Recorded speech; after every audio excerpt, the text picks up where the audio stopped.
Cinta, dendam, dan darah di Muara Bungo. Kasus kali ini adalah kisah nyata yang masih hangat di balik tewasnya dosen Ernie Yuniati di tangan oknum polisi muda. Pagi itu, Sabtu 1 November 2025, perumahan Al-Kautsar Residence di Muara Bungo masih lengang. Deretan rumah-rumah tipe menengah berdiri rapi di jalan kecil yang biasa sunyi. Tapi hari itu suasananya lain. Beberapa warga menatap ke arah rumah bernomor 9. Rumah milik seorang dosen muda cantik yang mengajar prodi keperawatan bernama Ernie Yuniati, 37 tahun. Sudah dari pagi pintu rumah itu tertutup sangat rapat. Tak ada tanda kehidupan. Padahal biasanya Ernie sudah tampak sibuk menyiapkan diri untuk mengajar atau sekedar menyiram tanaman.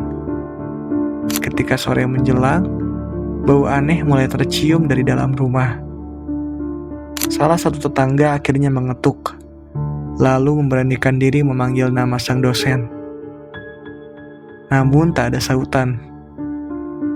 Ketika pintu berhasil didobrak paksa, pemandangan yang mereka lihat membuat tubuh seisi perumahan bergetar.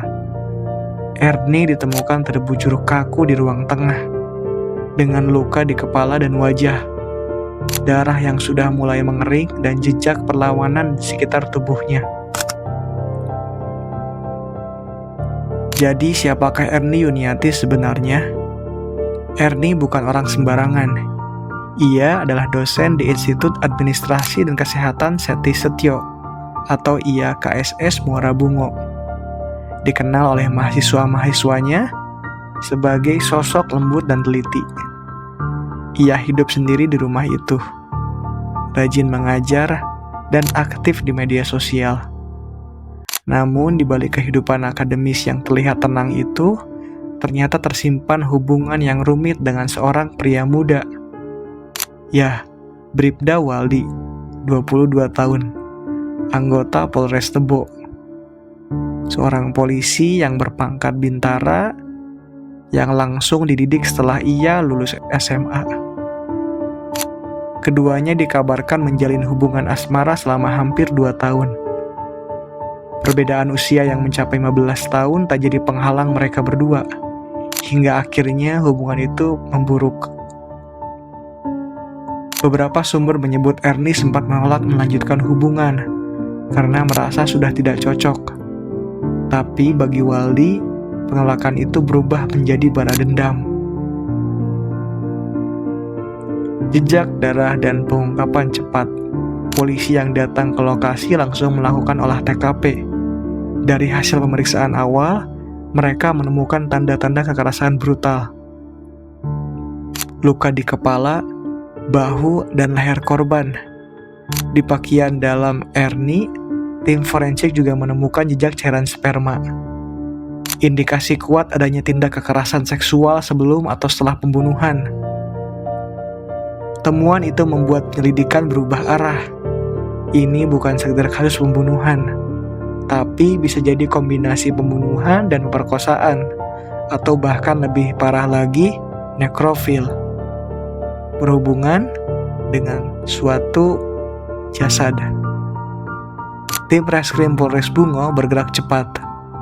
Mereka menelusuri semua komunikasi terakhir korban, pesan singkat, panggilan telepon, hingga aktivitas media sosial. Nama Bribda Waldi muncul di sana. Dan polisi tak butuh waktu lama, hanya dalam kurang dari 24 jam, pria muda itu berhasil diamankan di wilayah Tebo. Pengakuan dan motifnya, cinta berubah jadi kemarahan. Dalam pemeriksaan, Waldi akhirnya mengakui ia datang ke rumah Ernie pada malam sebelum jasad ditemukan. Tepatnya sudah tengah malam. Niat awalnya, kata dia, ingin berbicara baik-baik secara empat mata berdua saja. Tapi suasana malah memanas. Entah kata apa yang jadi pemicu besarnya, pertengkaran pecah dan emosi tak terkendali. Versi penyidik menyebut, setelah terjadi adu mulut antara mereka berdua, Waldi melakukan kekerasan. Waldi mengaku ia hanya memukul korban sekali hingga tewas. lalu melakukan tindakan pelecehan terhadap tubuhnya yang sudah tak bernyawa. Sementara itu adalah keterangan dari Waldi. Tak berhenti di situ, ia sempat membawa kabur mobil Honda Jazz dan Honda motor PCX milik korban. Bahkan memakai wig untuk menyamarkan diri saat meninggalkan lokasi, seolah ingin menghapus jejak. Namun, kamera CCTV perumahan dan pelacakan digital segera menelusuri arah pelariannya. Dalam sehari, semua jejak itu mengarah ke satu nama. Ya, Bribda Waldi. Brigadir Polisi 2 Waldi. Penangkapan dan reaksi publik ketika berita itu pecah, masyarakat Muara Bungo gempar. Seorang dosen yang dikenal lemah lembut dibunuh secara sadis, dan pelakunya ternyata seorang anggota kepolisian yang masih muda sekali. Dunia akademik berduka, sementara institusi Polri bergerak cepat menegaskan bahwa pelaku akan dikenai sanksi ganda, pidana pastinya, ditambah pemecatan tidak hormat. Netizen pun ramai membicarakan kisah ini. Di media sosial, potongan-potongan foto Ernie dan Waldi tersebar luas. Sebagian publik mengecam kekejaman pelaku. Sebagian lain merasa miris melihat bagaimana hubungan cinta bisa berubah menjadi kekerasan yang begitu kejam. Epilog kisah kasus yang meninggalkan luka panjang ini belum selesai.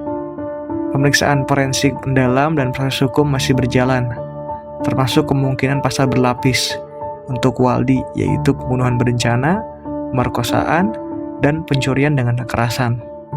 Tapi apapun hasilnya, akhirnya kisah ini sudah menjadi potret getir tentang cinta yang berubah arah. Dari kasih menjadi kebencian, dari hubungan menjadi obsesi, dan dari keintiman menjadi kematian. Kalimat terakhir yang sering dikutip warganet di bawah unggahan tentang kasus ini terasa pas untuk cerita. Cinta itu tak seharusnya memaksa, karena saat cinta berubah jadi milik sepihak, yang tersisa bukan lagi kasih, tapi kehancuran.